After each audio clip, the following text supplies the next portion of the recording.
తాకట్టులో ఉన్న బంగారం అమ్మాలనుకునే వారి ఇన్ఫర్మేషన్ ఇస్తే దాని వాల్యుయేషన్ బట్టి మీకు కమిషన్ కూడా ఇస్తుంది గోల్డ్ హబ్. హాయ్ హలో నమస్తే, వెల్కమ్ టు అవర్ ఛానల్ మనం టీవీ. నేను మీ శాన్వి. ఈరోజు మనతో పాటు మన స్టూడియోలో ఉన్నారు senior political analyst Chandu Srinivas గారు. మరి ఆయనతో మాట్లాడి ప్రస్తుత రాజకీయాల గురించి తెలుసుకుందాం. హాయ్ సార్, నమస్తే. నమస్కారం అండి. సార్, ఇప్పుడు చూసుకుంటే ఏపీలో అందరికీ తెలిసిందే, టీడీపీ జనసేన బీజేపీ పొత్తు కన్ఫర్మ్ అయింది. ఆ తర్వాత బీజేపీకి 5 నుంచి 6 సీట్లు ఇచ్చారని వార్తలు కూడా వచ్చాయి. మరి అందరికీ తెలిసి జనసేనకి 24 సీట్లు ఇచ్చారు. మరి ఇప్పుడు పవన్ కళ్యాణ్ గారు ఆ సీట్లని కొంతమేర బీజేపీకి త్యాగం చేశారని వినిపిస్తుంది. ఎందుకు ఈ త్యాగం ఎంతవరకు వెళ్తుందో అర్థం కావట్లా. మరీ రాజకీయాలు ఎలా ఉంటుందంటే సమకాలీన పరిస్థితులపైన పూర్తి అవగాహన చేసుకొని ప్రజలు క్షేత్రస్థాయిలో ఏమనుకుంటున్నారు, నాతో నడిచిన ఈ 15 సంవత్సరాల నుంచి అభిమానులు సీటు ఆశించి రాజకీయాలు ఎదగాలనుకునే వాళ్ళ కోరిక ఏంటనే దాన్ని బట్టే వెళ్ళిన వ్యక్తి నాయకుడు అవుతాడు. ఇక్కడ ఏముంటాయి, ఇప్పుడు చివరికి త్యాగం ఎంతవరకు చేసుకుంటూ పోతాం మనం? త్యాగం టీడీపీ చేయొచ్చు కదా. ఇప్పుడు 6 ఎంపీలు 10 ఎమ్మెల్యేలు బీజేపీకి ఇచ్చే క్రమంలో త్యాగం చేశాను. 24 ఎమ్మెల్యేలు సాక్షాత్ అధ్యక్షుడే ప్రకటించాడు పవన్ కళ్యాణ్ గారు.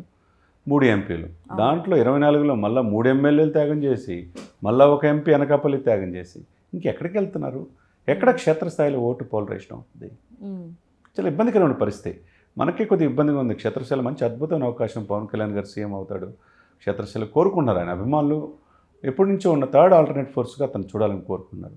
కానీ ఇక్కడ 144 సీట్లతో టీడీపీ 17 ఎంపీలతో వాళ్ళు ఎక్కడ తగ్గల. ఇక్కడ స్నేహధర్మం అంటే ఇదేనా? అసలు క్షేత్రస్థాయిలో పోరాడింది ఎవరు? జనసేన తప్పితే టీడీపీ ఎక్కడుంది? ఆ నాయకుడు 55 రోజులు జైల్లో ఉన్నప్పుడు ఎవరన్నా బయటకు వచ్చారా? అన్కండిషనల్గా పోయి ఈ వ్యక్తి పవన్ కళ్యాణ్ గారు సపోర్ట్ చేస్తే టీడీపీ బయటకు వచ్చింది. ఈరోజు అలా ముందుకెళ్తుంది. బీజేపీ పొత్తు కూడా ఎవరు పెట్టారు? బీజేపీ కూడా కలిసి వెళ్తే సెంట్రల్లో ఎదురుగా అధికారంలో వస్తుంది. ఆంధ్రప్రదేశ్ కోరికలు అమరావతి కావచ్చు, స్పెషల్ స్టాటస్ కావచ్చు, ఇవన్నీ తీర్తాయని ఉద్దేశమే కదా. దాంతోనే కదా ఆయన ఆలోచనతోనే కూడా కలిపింది పవన్ కళ్యాణ్ గారు. మరి ఇప్పుడు కలిపింది ఈ వ్యక్తి అయితే త్యాగం ఎవరు చేయాలి ఇక్కడ?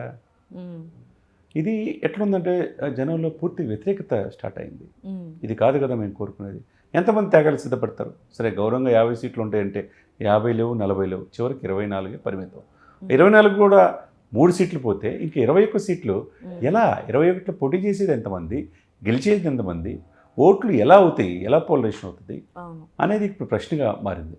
అంటే ఇది ప్రజలు కోరుకోవట్లా. ఆయన ఒక అద్వితీయమైన శక్తిగా, క్రౌడ్ పుల్లర్గా, మంచి నటుడుగా, సేవా తత్పరత ఎక్కువ ఉన్నాడు.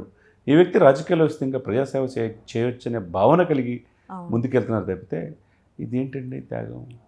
నిన్నటిదాకా 24 అనుకున్నారు, అదే అసమర్థత ఉంది. అది కూడా అభ్యర్థులను ప్రకటించాలి, 5 మాత్రం ప్రకటించారు. ఎక్కడికక్కడ రాజమండ్రి, గోరంట్ల బుచ్చి చౌదరి ఆ వయసులో 77 సంవత్సరాల వయసులో నాకు మళ్ళీ సీటు కావాలని అలిగే తెలికి అక్కడ కందులు దుర్గేష్ నిర్దవులు పంపించి ఆయన పోటీ చేస్తున్నారు.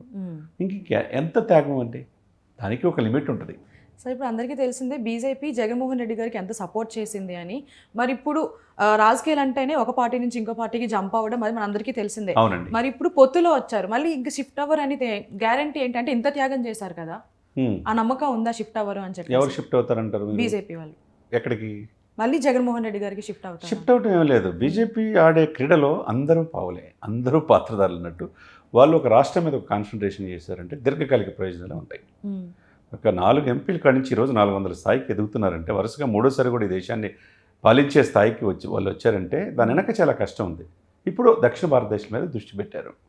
మొన్నటిదాకా అన్కండిషనల్గా ఏం అడగకుండానే ఎప్పుడు కావాలంటే అప్పుడు అపాయింట్మెంట్ ఇచ్చారు. ఏ రోజు స్పెషల్ స్టేటస్ జగన్మోహన్ రెడ్డి గారు అడగల, ఏ రోజు పోలవరం నిధులు అడగల. ఆయనకు కావాల్సింది ఏంటంటే ఆయన్ని సేఫ్ అండ్ సెక్యూరిటీగా చూసుకున్నాడు. మరి ఇప్పుడు నెక్స్ట్ వచ్చే గవర్నమెంట్లో ఏంటి, బీజేపీది కూడా రెస్పాన్సిబిలిటీ ఉంది. అంతకుముందు రాజధాని పూర్తి చేస్తారు, అమరావతి ఇస్తారని బాధ్యత తీసుకుంది మోదీ గారే కదా. దేశ రాజధాని తెల్లదని రాజధాని ఇస్తానని చెప్పింది ఆయనే కదా. ఆయన రేపు సమాధానం చెప్పాలి. ఇప్పుడు వెళ్ళటానికి ఎటు వెళ్తారు? ఇప్పుడు ఒకటే అండి శాన్వి గారు, ఇక్కడ ఏదైతే జనసేన ఎంపీలు కావచ్చు 2 ఎంపీలు, టీడీపీ 17 ఎంపీలు కావచ్చు. ఒకవేళ మిగతా సీట్లు గెలిస్తే వీళ్ళు బీజేపీ ఎంపీలు ఎదురుగా వాళ్ళకే ఉంటాయి అనుకోండి గెలిచినాయి. వైసీపీ ఎంపీలు కావచ్చు. ఈ 25 ఎంపీలు ఎవరి వైపు ఉంటాయి అనుకున్నారు మీరు? ఎటు పోయినా కానీ 25 ఎంపీలు బీజేపీ చేతిలో ఉంటాయి. ఎందుకంటే అన్కండిషనల్గా వైసీపీ కూడా సెంట్రల్లో సపోర్ట్ చేయాల్సిందే. అటువంటి సిచ్యువేషన్ వాళ్ళ చేతిలో ఉంది. అంటే వాళ్ళు 1% ఓటు బ్యాంక్ ఉండే ఒక కార్పొరేటర్లు కూడా లేని ఈ పరిస్థితిలో మళ్ళా రాజకీయం చేస్తున్నారంటే 10 ఎమ్మెల్యే సీట్లు 6 ఎంపీలు తీసుకుంటున్నారంటే 6 ఎంపీలు కూడా ఏంటి, అనకాపల్లి వచ్చేదానికి అనకాపల్లి, అరకు, ఇకపోతే విజయనగరం, ఇటుపోతే రాజమండ్రి, తర్వాత తిరుపతి, హిందూపూర్, ఇటువంటి 6 స్థానాలు కీలకమైనవి తీసుకుంటున్నారంటే వాళ్ళు ఎక్కడ తగ్గలా. ఇక్కడ తగ్గుతుంది ఎవరు? ఇక్కడ అవసరం ఎవరికంటే కేంద్రంలో మళ్ళీ అధికారంలో వస్తుంది కాబట్టి మా రాష్ట్ర ఏ కోరికలు తీరాలన్నా కేంద్రంలో సఖ్యత ఉండాల్సిందే. ఆ విధంగా ముందుకెళ్తారు. కాకపోతే ఇవన్నీ ఓల్ అండ్ సోల్లో ఎవరు మరీ త్యాగానికి సిద్ధపడుతుంది పవన్ కళ్యాణ్ గారే. అది క్షేత్రస్థాయిలో ప్రజలు కోరుకోవట్లా. ఎందుకంటే ఇన్నాళ్ళు ఆయనతో నడిచిన వాళ్ళు 10 సంవత్సరాలు పార్టీ పెట్టారండి. మార్చి 24th 10 years పూర్తవుతుంది జనసేన పెట్టి. ఆయనతో నడిచే వాళ్ళు రాజకీయంగా ఎదగాలని కోరుకుంటారు కదా. ఎప్పుడు పలకీలు మొయ్యాలంటే వాళ్ళు అలిసిపోతారు కదండి. అది క్షేత్రస్థాయిలో అది కొద్ది తీవ్ర వ్యతిరేకత అనేది స్టార్ట్ అయింది. సో ఇప్పుడు వైసీపీ వాళ్ళు పవన్ కళ్యాణ్ గారిని ఆల్రెడీ ప్యాకేజ్ ఇస్తారన్నారు. ఇప్పుడు ఈ త్యాగం వల్ల ఏమంటున్నారు అంటే కొంత ప్యాకేజీ తీసుకొని ఆ సీట్లని అమ్ముకున్నారు, అమ్ముడుపోయారు అని చెప్పేసి అంటున్నారు. అవన్నీ ఉత్తి మాటలండి. వైసీపీ ఏంటంటే ఇప్పుడు ఇంకొకటి ఇక్కడ మరీ సెంట్రల్గా కాకినాడ ఎంపీ వెళ్తాడు అనేదికి ఇక్కడ మొత్తం రాష్ట్రం వదిలిపెట్టి వెళ్ళిపోతున్నాడు, మోసం చేసేసారు. చూసారా నేను చెప్తుంది కరెక్టే అని చెప్పి వైసీపీ వాళ్ళు అంటారు. చంద్రబాబు నాయుడు లోకేష్ మోసంలో పవన్ కళ్యాణ్ బలైపోయారు అనేది వైసీపీ ఆరోపిస్తున్నారు. ఎందుకంటే ఎక్కువ సీట్లు కూడా తీసుకోలేకపోయారు, సీట్లు ఇవ్వలేదు, పవర్ షేరింగ్ సీఎం అని కూడా అంటలేదు అని చెప్పి ఇప్పుడు రెండింటికి అంటే అటు ఇటు కూడా విమర్శలు ఎదుర్కొంటున్నాడు. ఇక్కడ ఈయన పాప రూపాయి తీసుకుంది లేదు, ఈయన సొంత డబ్బే ఖర్చు పెడతాడు తప్పితే రాజకీయాల్లో మిగతా వాళ్ళకి లక్షల కోట్లు ఈయనకి లేవు, షూట్ కిట్ కంపెనీస్ లేవు, ఈయన మీద క్రిమినల్ కేసులు లేవు. స్వచ్ఛమైన రాజకీయం చేద్దామని పవన్ కళ్యాణ్ గారు వస్తున్నారు. కాకపోతే ఈ రాజకీయాల్లో ఆ వర్గం 14 సంవత్సరాలు చేసింది, ఈ వర్గం 5 సంవత్సరాలు చేసి మళ్ళీ మేమే అని చెప్పి వస్తూ ఉంటుంది. ఈ 2 వర్గాల చేతిలో, ఈ 2 కుటుంబాల చేతిలో 4 పార్టీలు ఉన్నాయి ఇక్కడ. దీంట్లో ఇమడలేక పవన్ కళ్యాణ్ గారు మధ్యలో నలిగిపోతున్నారు పాపం సెంటిమెంట్గా. ఈ పొత్తు కలుద్దామని చెప్పి పెద్దలను ఒప్పించి తీరే కదా యాక్చువల్గా. కాకపోతే ఎక్కడ త్యాగం చేయడం, త్యాగానికి కూడా ఒక లిమిట్ ఉంటుందండి. అది ప్రజలు అది తీసుకునే పరిస్థితిలో లేరు. రేపు 144 సీట్లు పోటీ చేసి 17 ఎంపీ సీట్లు తీసుకొని అధికారంలో వద్దామని చెప్పి టీడీపీ అనుకుంటుంది కదా. ఓటు పోలరైజేషన్ అవుద్దని మీరు అనుకుంటున్నారా? పవన్ కళ్యాణ్ నమ్మి, పవన్ కళ్యాణ్ విశ్వసించే వాళ్ళు, ఆయనకు అతిపెద్ద సమాజంలో 25% కాపులు ఉన్నారు. దాని వెనక బడుగు బలహీన వర్గాల మైనార్టీ ఓట్లు ఉన్నాయి. వాళ్ళందరూ సప్రెస్డ్ గ్రూప్స్ 89% థర్డ్ ఆల్టర్నేట్గా పవన్ సీఎం చూద్దామని కోరుకున్నారే తప్పితే ఇలా త్యాగాలు చేయడానికి కోరుకోవట్లే వాళ్ళు ఓటు ఇటు పడుతుంది అనుకుంటున్నారా టీడీపీకి? పెచ్చింగ్ ఎవరికి వస్తుంది? వైసీపీకే అవకాశం వస్తుంది. అప్పుడు ఆబ్వియస్గా వైసీపీ విభజించి పాలించలేక వాళ్ళు స్ట్రాటజీతో వాళ్ళు వెళ్తున్నారు, టీడీపీ స్ట్రాటజీ వీళ్ళు వెళ్తున్నారు. జనసేన కొత్తగా రాజకీయాల్లో వచ్చాడు కదా, సమకాలీన రాజకీయాల్లో ఈయన సీఎం చూద్దామని చెప్పి ప్రజలు కోరుకుంటుంటే ఈయనేమో ప్రతిదీ కూడా త్యాగం చేసే పరిస్థితిలో ఉంటే అది ఆంధ్రప్రదేశ్ పరిస్థితి ఏమవుతుందో వెయిట్ చేయాలి. ఇప్పుడు పవన్ కళ్యాణ్ గారిని చేసిన ఈ త్యాగానికి జన సైనికులు, జన నాయకులు అసంతృప్తితో ఉన్నారు అంటే మీరు ఏం చెప్తారు? డెఫినెట్గా 100% అసంతృప్తి ఉన్నారు. అది ఆయన ఏమనుకున్న పర్ల, ఆయనకు కొద్దిగా ఎగనెస్ట్ మాట్లాడిన ఆయన ఫ్యాన్స్ అభిమానులు కోవట్లు అంటారు, వైసీపీ కోవట్లు అంటారు, మిమ్మల్ని అంటారు, నన్ను అంటారు. ఇప్పుడు ఉన్నట్టు చెప్పటగా యాజ్ ఎ జర్నలిస్ట్ కావచ్చు, అనలిస్ట్గా మన బాధ్యత ఎవరేమనుకున్న పర్ల క్షేత్రస్థాయిలో ఏముంది, ప్రభుత్వ వ్యతిరేకతను క్యాష్ చేసుకోవాలంటే గౌరవప్రదంగా సీట్లు ఇవ్వాలి. అవి కూడా లేవు. 24 అది కూడా లేదు, 21 ఇంకెంతకు దిగపడిపోతాం. ఇంకా ఈ పులిపర్తి ఆంజనేయులు అని చెప్పి భీమవరం నుంచి టీడీపీ అభ్యర్థి అంట ఆయన ఈరోజు సాయంత్రం 4 గంటలకు భీమవరం జనసేనలో చేర్చుకొని జనసేన పోటీ చేపిస్తున్నారు. ఇంకా జనసేన నమ్ముకున్న వాళ్ళు అక్కడ ఉన్న పరిస్థితి అభ్యర్థులు ఏమైపోవాలా?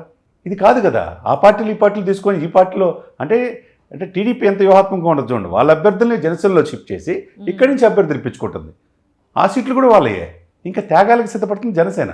ఇది ప్రజలు క్షేత్రస్థాయిలో తీసుకునే అవకాశం లేదు. ఇది పూర్తి వ్యతిరేకత అనేది వాళ్ళు స్టార్ట్ అయింది. దానివల్ల ఈ పొత్తు, ఈ 3 పార్టీల కలయిక అనేది ఎక్కడ ఆగిపోద్దో అనే భయం కూడా ప్రజల్లో ఉంది. సార్ ఇప్పుడు పవన్ కళ్యాణ్ గారు తీసుకున్న డెసిషన్ ఏదైతే ఉందో, ఇప్పుడు as compare to Chandrababu Naidu గారు లేదంటే నరేంద్ర మోడీ గారు చూసుకుంటే వాళ్ళకి అవగాహన తక్కువ ఉంటుంది పవన్ కళ్యాణ్ గారికి.